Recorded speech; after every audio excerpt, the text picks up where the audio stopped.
Today, we're talking about one of the greatest unsolved mysteries in modern history. In February 1959, 9 experienced hikers disappeared deep inside the Ural Mountains of the Soviet Union. Weeks later, rescue teams found their abandoned tent. It had been cut open from the inside. Their boots, warm clothes, food, and personal belongings were still inside, but the hikers had vanished into the freezing night.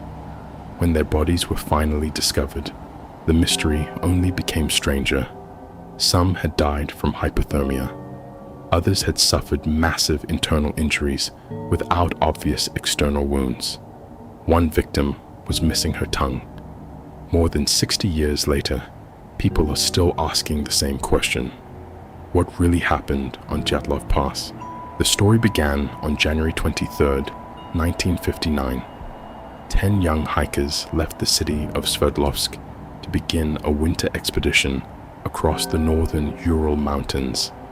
Their leader was Igor Dyatlov, a 23-year-old engineering student and an experienced mountaineer. The group was made up of university students and graduates who had completed many difficult expeditions before. Their goal was to reach Mount Otorten by following one of the most challenging hiking routes in the Soviet Union. The journey would take several weeks through deep snow, strong winds, and temperatures that often dropped below minus 30 degrees Celsius. Just a few days after the expedition began, one member of the team, Yuri Yudin, started feeling severe pain in his back and legs. He realized he could no longer continue and made the difficult decision to return home. At the time, he believed he would simply miss another successful expedition with his friends. He had no way of knowing that this decision would save his life. Yuri Yudin became the only member of the group who would ever return alive. The remaining 9 hikers continued deeper into the mountains, completely unaware that history would remember their names forever. The expedition was expected to end in early February.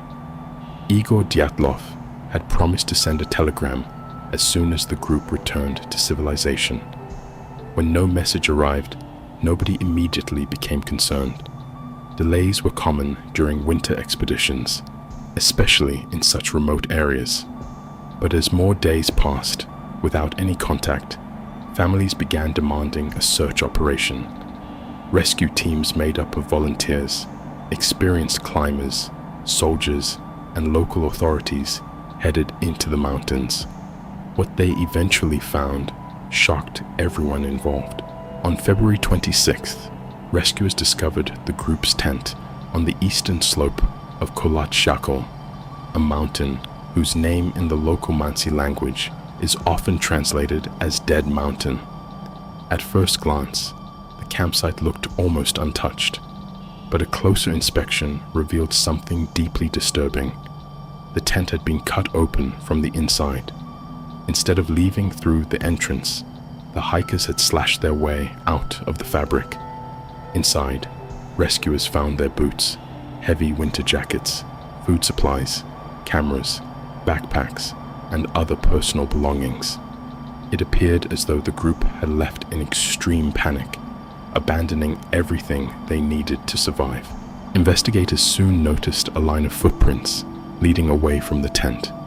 The tracks suggested that the hikers had not been running.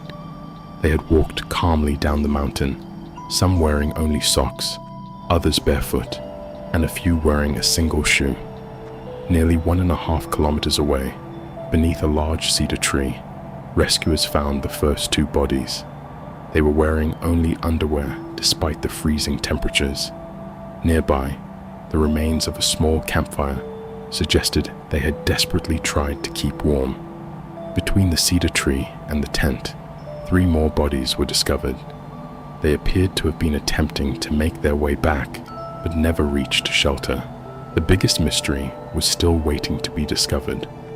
Almost 2 months after the first bodies were found, rescuers located the remaining 4 hikers beneath several meters of snow inside a nearby ravine.